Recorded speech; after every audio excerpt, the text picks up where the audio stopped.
მოგესალმებით კიდევ ერთხელ. დავიწყოთ შემდეგი სესია ინოვაციები ბიზნესსა და სტარტაპებისთვის. პირველი სპიკერი იქნება ისევ და ისევ მსოფლიო ბანკის წარმომადგენელი ჰიროიუკი ცუზაკი, კერძო სექტორის განვითარების სპეციალისტი. Please, Hiro.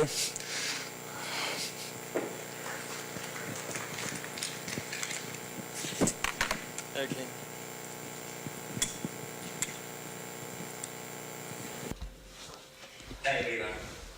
მოგესალმებით. იმედი მაგის სიამოვნეთ სადილით.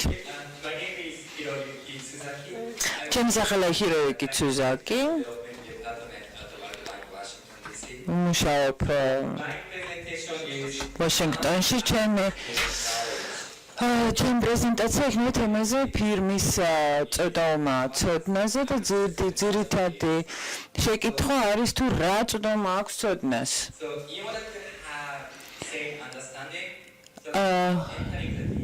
სამ დეტალებს ჩავაღრმავდებით, მინდა რომ ერთნაირად გავიგოთ ეს საკითხი, მე მინდა გაჩვენოთ რა ტიპის წოდომა არსებობს ცოდნაზე კორპორაციის თვალსაზრისით. ეს არის ძირითადი წოდომა ცოდნაზე ფირმებისა. მარცხნიდან დავიწყოთ. ეს არის შიდა კვლევა და განვითარება. ეს არის ძირითადად ის, რაზეც ძირითადად კომპანიები ხარჯავენ ფულს.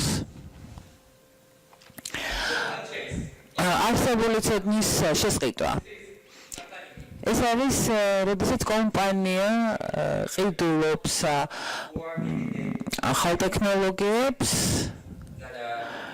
შეიძენს იღებს თქვათ სერტიფიკატებს ან იმ ტექნოლოგიებს, რომლებიც უკვე თქვათ გამოიგონა სხვა კომპანიებმა. იმის მაგალითად რომ თვითონ გამოიგონონ, ყიდულობენ სხვა კომპანიების მიერ გამოგონებულს. ეს ორი არის ის, რასაც კომპანია იღებს გადაწყვეტილებას თვითონ გააკეთებენ ამას თუ არ გააკეთებენ. მოვე დროს არა მხოლოდ ეს ორი, მაგრამ არსებობს კიდევ სხვა გზები, როდესაც კომპანიებს შეუძლიათ ეს ცოდნა შეიძინონ. ეს არის სხვა ფირმებთან თანამშრომლობა, ან სხვა ინვესტორებთან თანამშრომლობა, ეს არის ტექნოლოგიური თანამშრომლობა ფირმებს შორის. ეს საკმაოდ მომგებიანია, იმიტომ რომ ერთ-ერთი ინდუსტრიაში მოღვაწე კომპანიებს შეუძლიათ თანამშრომლობ და ასევე არის თანამშრომლობა აკადემიასთან, ანუ სასწავლო დაწესებულებებთან, სასწავლო და აკადემიურ დაწესებულებებთან. ამ პრეზენტაციაში მე ძირითადად ყურადღებას გავამახვილებ ამ მეოთხეზე, ეს არის საგანმანათლებლო დაწესებულებებთან თანამშრომლობა.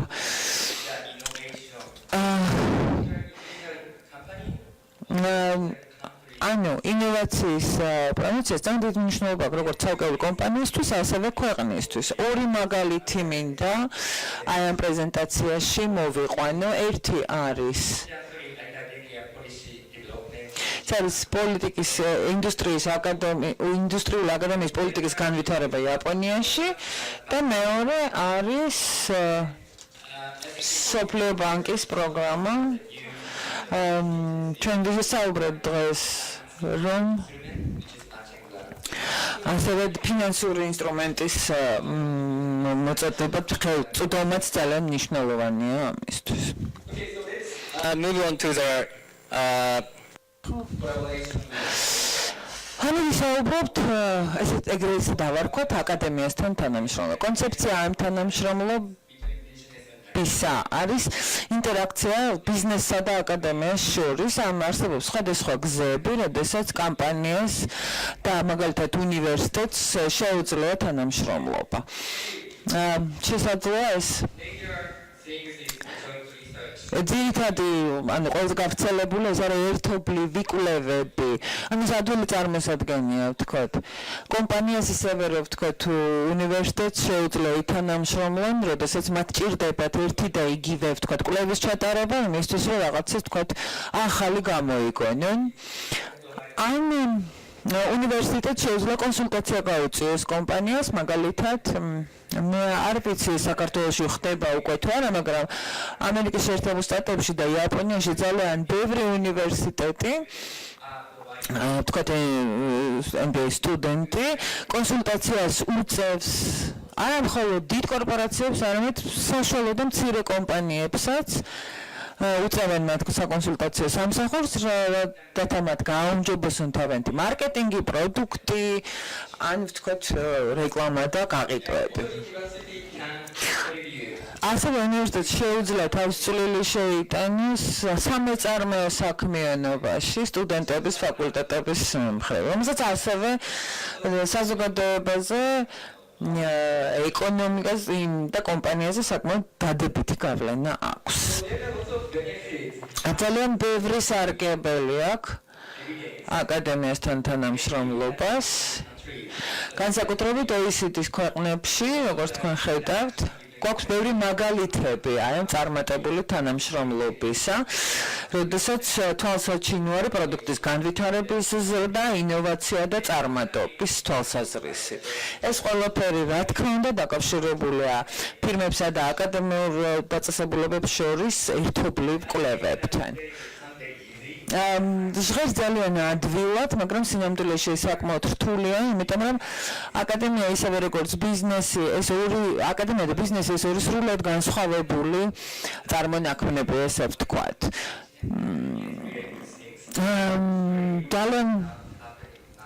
ძალიან ბევრი ადამიანი გვეთანხმება იმაში, რომ ეს ძალიან სასარგებლო ურთიერთობაა, მაგრამ სინამდვილეში ეს ბევრგან არ ხდება. საქართველოში კი შეიძლება იყოს რაღაც ცალკეული შემთხვევები, მაგრამ მთლიანობაში თანამშრომლობა ძალიან მცირეა ბიზნესსა და აკადემიაში. ეს მხოლოდ საქართველოში არ ხდება, ვთქვათ, იგივე ხდება სამხრეთში, აზერბაიჯანში და ასევე არსებობს მიზეზები ამისთვის, რომელსაც ასახელებენ. მაგალითად იმის შეუსაბამობა თუ რასაც გთავაზობს აკადემია და რა ჭირდება ამ დროს ბიზნესს. ეს ხდება იმიტომ, რომ ზოგჯერ ხშირ შემთხვევაში დიალოგის ნაკლებობასთან გვაქვს საქმე აკადემიასა და ფირმას შორის, თქვათ, შეიძლება ფირმამ არ იცის ზუსტად რა ჭირდება, ან აკადემიაც არ იცის ზუსტად რა შეუძლია შესთავაზოს და ესენი არ საუბრობენ ერთმანეთში და ეს საკმაოდ ავნებს ბიზნესს. ასევე არის ინტელექტუალური საკუთრების დაცვის ნაკლებობა, ხო? კომპანია არ არის დარწმუნებული იმაში, რომ თუ კი უნივერსიტეტი მათ ინტელექტუალურ საკუთრების უფლებას დაარღვევს, მათ შეუძლიათ რაღაცნაირად დაიცვან თავის თავი. და ამიტომ მათ ურჩევნიათ თავიდან აირიდონ ესეთი თანამშრომლობა ამ საშიშროების გამო. მაგრამ ჩვენ კიდევ ერთხელ ვიმეორებთ, რომ ძალიან დიდი სარგებელი მოაქვს ამგვარ თანამშრომლობას, მაგრამ აქ უნდა აღინიშნოს, რომ გამოწვევა საკმაოდ სერიოზულია. როგორ ხდება მაგალითად იაპონიაში ინდუსტრიისა და აკადემიური დაწესებულებების თანამშრომლობა? ეს იმიტომ არ ხდება, რომ იაპონია ითვლება ინოვაციურ ქვეყანას, არამედ იმიტომ, რომ ეს სიმართლე გითხრათ, ეს თანამშრომლობა იაპონიაში სულ რაღაცა 14 წლის წინ დაიწყო 2000 წელს. და ეხანდელი სიტუაცია პოლიტიკის თვალსაზრისით, თქვათ, საქართველოში არ არის შორს იმ სიტუაციიდან, რომელიც ჩვენ გვქონდა იაპონიაში 14 წლის წინ. და მე ვფიქრობ, ძალიან ბევრი რამ შეგვიძლია ერთმანეთისგან გავიგოთ და ვისწავლოთ. იაპონიაში ესე იგი ესეთ თანამშრომლობა დაიწყო 2000 წელს, როგორც უკვე ვთქვით, და რა მოხდა?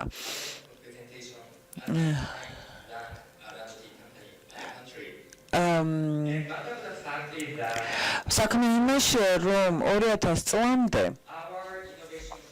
ჩვენი ინოვაციის სისტემა, როგორც ჰოლანდიაში და სხვაგან, ძირითადად შიდა R&D-ის საფუძველზე ვითარდებოდა. Sony, Canon ისინი მილიონობით ფულს ხარჯავენ იმისათვის, რომ განახორციელონ ეს შიდა R&D. არაფერი ესეთი 1990-90 წლებში არაფერი არ ხდებოდა გარდა იმისა, რომ აკეთებდნენ ამ შიდა R&D-ს. მაგრამ ნელ-ნელა ეს სიტუაცია შეიცვალა და ერთ-ერთი მიზეზი იყო ის, რომ მოხდა ეკონომიის სტაბილიზაცია 90-იანი წლებიდან. 90-იანი წლების დასაწყისში იცით, რომ იყო კოლაფსი ეკონომიკის, მაგრამ შემდეგ მოხდა მისი სტაბილიზაცია. 2000 წლამდე იაპონური კომპანიების კონკურენცია გლობალურ ბაზარზე ხდებოდა კონკურენცია იაპონური კომპანიების ერთმანეთთან კონკურენცია სხვა ქვეყნების ბაზარზე, ხო? ძალიან ბევრი იაპონური კომპანია აწარმოებდა ერთდასა და იმავე პროდუქციას და ეს კონკურენცია გარდაუვალი იყო, მაგრამ 90-იანი წლების ბოლოდან და 2000 წლიდან სიტუაცია შეიცვალა, იმიტომ რომ მაგალითად ახლა წარმოშობილი ბაზრებიც წამოიწია წინ იმცეთი ქვეყნები როგორიცაა ჩინეთი, მაგალითად მათაც დაიწყეს მაღალი ხარისხის პროდუქციის წარმოება და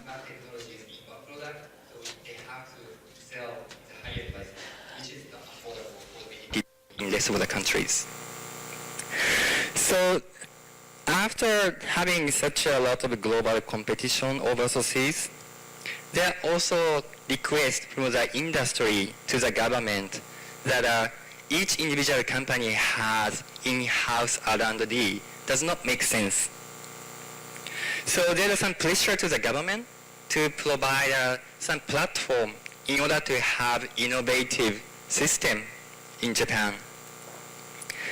Then Japanese government has been started how to make an innovative system between, in Japan by using the industry academia collaboration.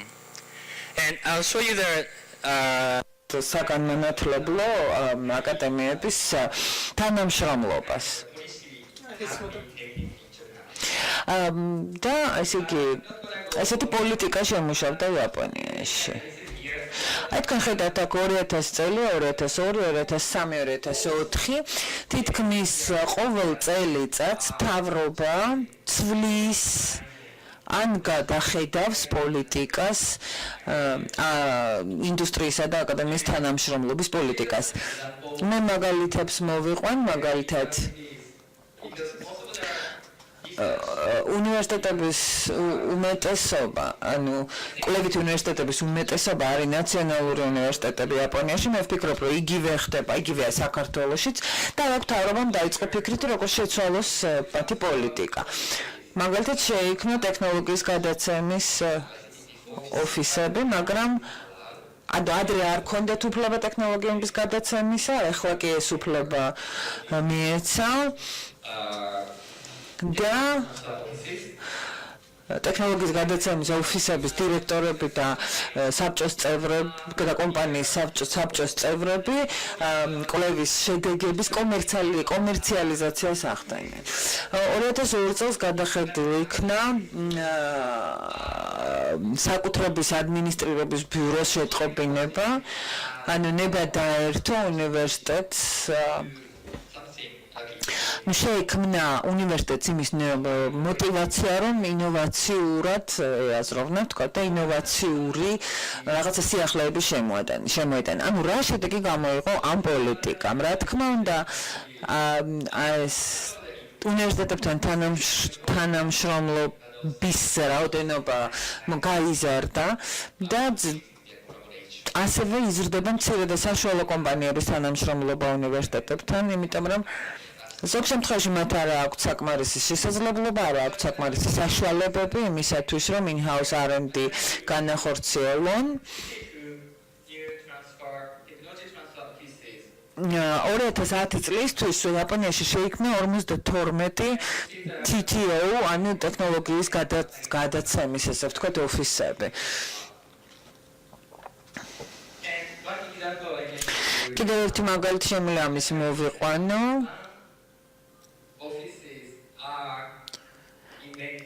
ზოგიერთი ოფისი მაგალითად ქმნის მეტალებს მაგალითად ადრე იმისთვის რომ ელექტრონული პროდუქცია წარმოებინა კომპანიას შემოქონდა ჩინეთიდან ეს მეტალები, მაგრამ 2008 წელს იყო გარკვეული პოლიტიკური დაძაბულობა იაპონიასა და ჩინეთს შორის და ჩინეთმა აკრძალა იაპონიაში ამ მეტალების ექსპორტი. და იყო ისეთი იაპონური კომპანიები, რომლებიც 100%-ით იყვნენ ამ ჩინეთიდან შემოტანილი მეტალების იმედზე, და მათ შეუწყდათ ეს შემოტანა.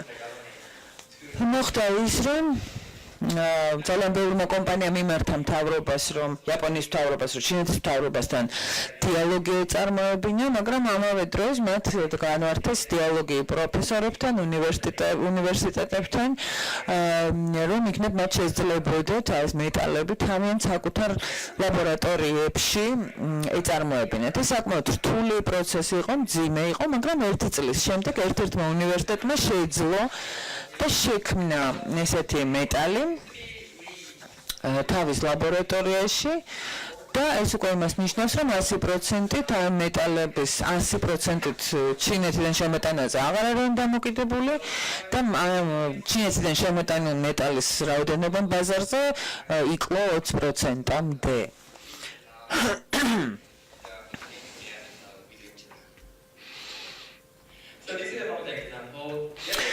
ეს იყო ერთი მაგალითი. მეორე მაგალითი ეს არის თანხმედრი გრანტების პროგრამა, ანუ ეს არის გრანტი არის ერთ-ერთი ფინანსური ინსტრუმენტი. და მე იმედი მაქვს, რომ კერძო კომპანიებსაც შეეძლებათ განაცხადი შეიტანონ ამ პროგრამაში, როდესაც ეს პროგრამა ჩაეშვება საქართველოში. ეს რას ნიშნავს, რომ ესე იგი ეს არის ალტერნატიული საშუალება ფირმისთვის, რომ ახალი ტექნოლოგიები შეიძინოს კომპანიამ და გააუმჯობესოს წარმოების პროცესი და პროდუქტი, როგორც შედეგი. ამისათვის აუცილებელია ტრეინინგები და შესაძლებლობების შექმნა, საერთაშორისო სერტიფიკატები და ასევე R&D ახალი პროდუქტების მომსახურების შემუშავებისთვის და განვითარებისთვის. თუ კი თქვენ კომპანიას ერთ-ერთი გზა, რომელთაც მთავრობა მხარს უჭერს ამ დროს კომპანიებს, ეს არის, რომ კომპანიას შეუძლია განაცხადი შეიტანოს ამ პროგრამაში მონაწილეობას. მაგალითად ხორვატიიდან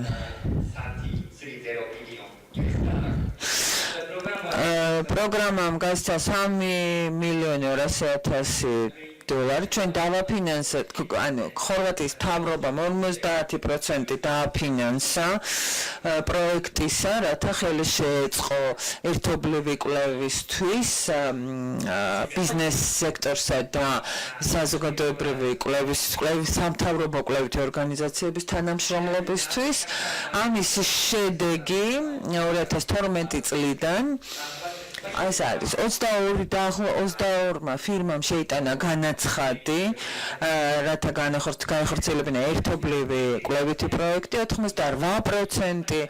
88%-მა კომპანიებისა შეიმუშავა ახალი პროდუქტი, ან ახალი კომპანია, 33%-მა კომპანიებისა გააუმჯობესა პროდუქცია, 22%-მა დანერგა წარმოების ახალი პროცესი, 61%-მა გააუმჯობესა თავისი კონკურენტული პოზიცია ადგილობრივ ბაზარზე, ხოლო კიდევ სხვა დადებითი მომენტები, მაგრამ მნიშვნელოვანი ის არის, რომ მათ შეიმუშავეს რაღაცა ახალ პარტნიორთან ერთად, მაგრამ ამავე დროს მათ 50%-ის ასე ვთქვათ, თავის თავზე აიღეს. იმიტომ თუ თქვათ მილიონი უჯდებოდა კომპანიას ეს ყველაფერი 9 მილიონი თვითონ გადაიხადა კომპანიამ, ხოლო 9 მილიონი მთავრობამ აუნაზღაურო. მე ძალიან დიდი იმედი მაქვს, რომ ეს ყველაფერი ხელს შეუწყობს საქართველოში კომპანიების მხრიდან ინოვაციების შემუშავებას. ეს ბოლო სლაიდი იყო.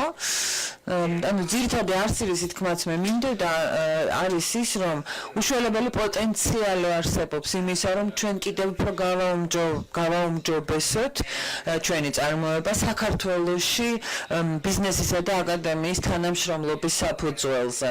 ჩვენ ეს ყველაფერი არა მხოლოდ ქვეყანას ეხმარება, არამედ ინდივიდუალურ ცალკეულ კომპანიებს. ეს დიდი მადლობა ყურადღებისთვის.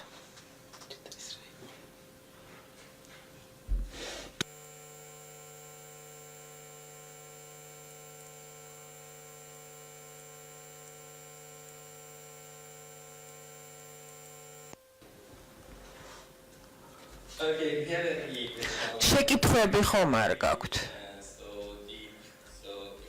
მე რა თქმა უნდა არ ჩავღრმავდი ამ თემას, მაგრამ შეიძლება თქვენ გქონდეთ რაიმე შეკითხვები, რომლიც მე სიამოვნებით გავცემ პასუხს.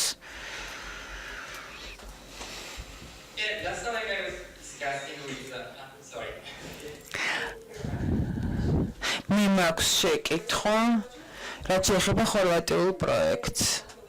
ვინმე დათვალა რა მოგება იყო აი ამ ინვესტიციისა, თუ გავითვალისწინებთ, რომ 50% მთავრობის მხრიდან მოხდა ინვესტიცია და რა ამონაგები ნახა, ვინმე თუ დათვალა ეს?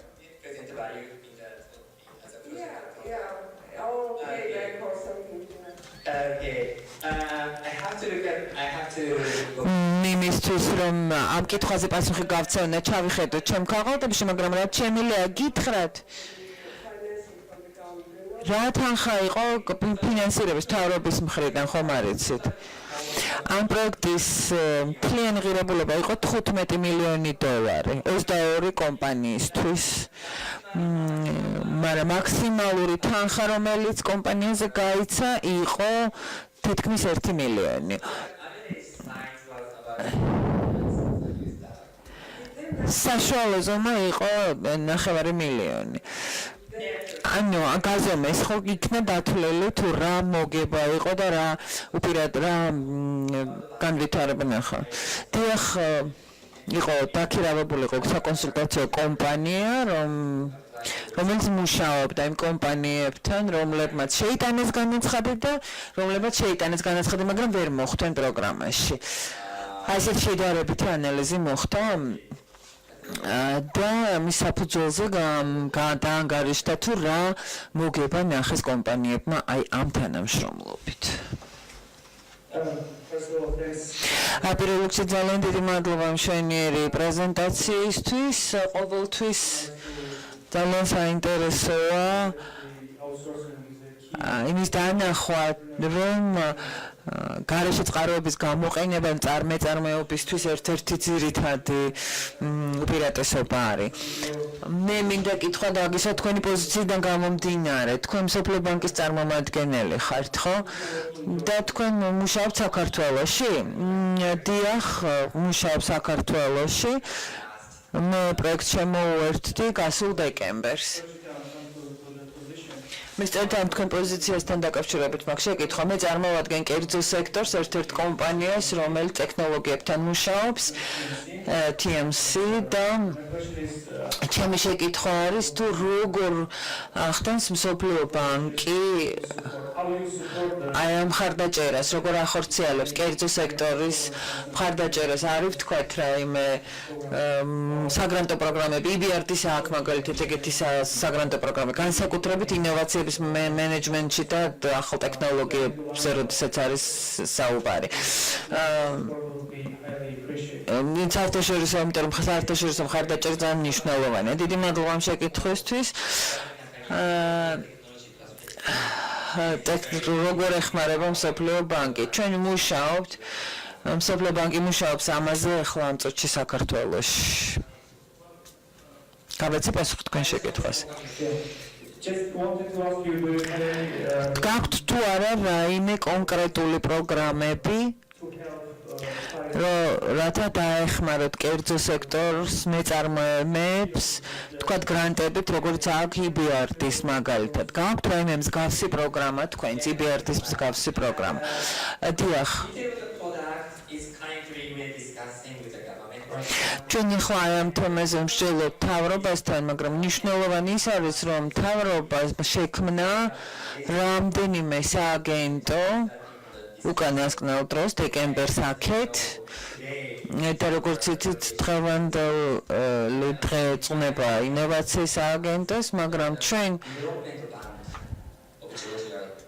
საქართველოს შეიქმნება საქართველოს განვითარების ბანკი ძალიან მალე და ასევე ჩვენ ვიმსჯელობდით იმაზე თუ როგორ დაუჭიროთ მხარი ქართული კომპანიების ნაწარმის ექსპორტ საქართველოსთან და როგორც ჩანს საქართველოს გარკვეული ხელშეკრულება გააფორმა ევროპულ ქვეყნებთან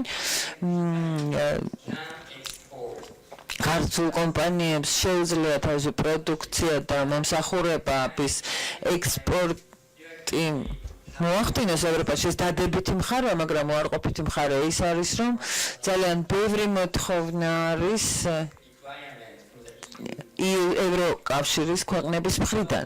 მოთხოვნები არის ძალიან მაღალი და ჩვენ ვცდილობთ ოპტიმალური გზა მოვძებნოთ, ისეთი ოპტიმალური გზა, რომელიც უარყოფით გავლენას არ იქონიებს კერძო სექტორზე და კერძო სექტორს ექნება იმის უპირატესობა, რომ განვითარდეს, იმის შესაძლებლობა, რომ განვითარდეს, არა მხოლოდ საერთაშორისო ბაზარზე, არამედ საკუთარ ბაზარზეც. ეხლა მიმდინარეობს მსჯელობა ამ თემაზე და როგორც თქვენ თქვით,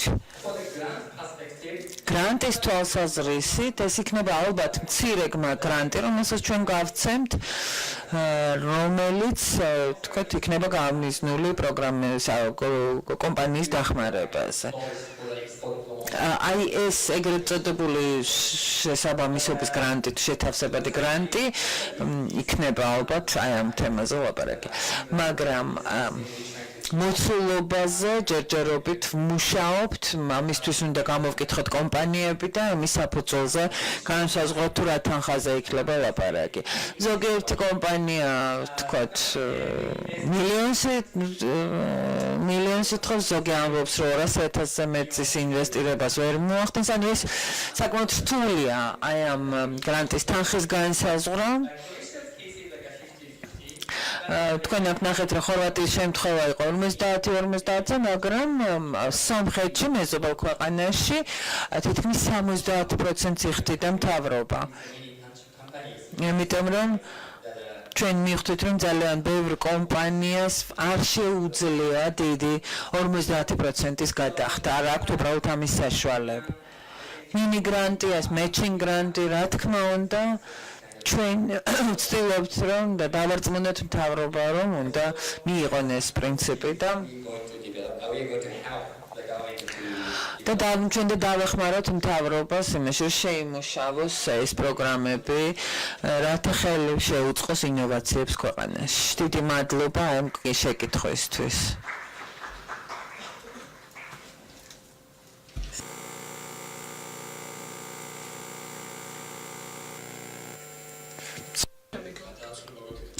We have პრეზენტაცია Synergy Group-ის მიერ ინოვაციური ორგანიზაციული სტრუქტურების შესახებ.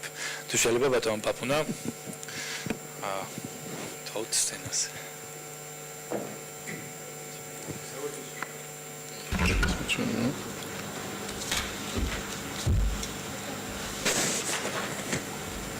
მოგესალმებით ყველას. პირველ რიგში დიდი მადლობა ორგანიზატორებს იმის, რომ მოგცეს საშუალებას საინტერესო აუდიტორიასთან ჩვენთვის ერთ-ერთ ყველაზე საყვარელ თემაზე გამოსულიყავი და გვესაუბრა. ჩვენი ძირითადი საკითხი, რომელზეც დღეს ვისაუბრებთ, ეს არის ინოვაციური ორგანიზაციული სტრუქტურები და პრინციპში სანამ უშუალოდ თემაზე გადავალ, მინდა თქვა, რომ ინოვაციური სტრუქტურები, ესე რომ ვთქვათ, ინოვაციური პროდუქტებისგან, ინოვაციური მომსახურებისგან იმით განსხვავდება, რომ ისინი არა მარტო განსხვავებულია ტრადიციული სტრუქტურებისგან, არამედ ხელს უწყობს ინოვაციებს. ანუ ინოვაციური სტრუქტურები, ეს არის სტრუქტურები,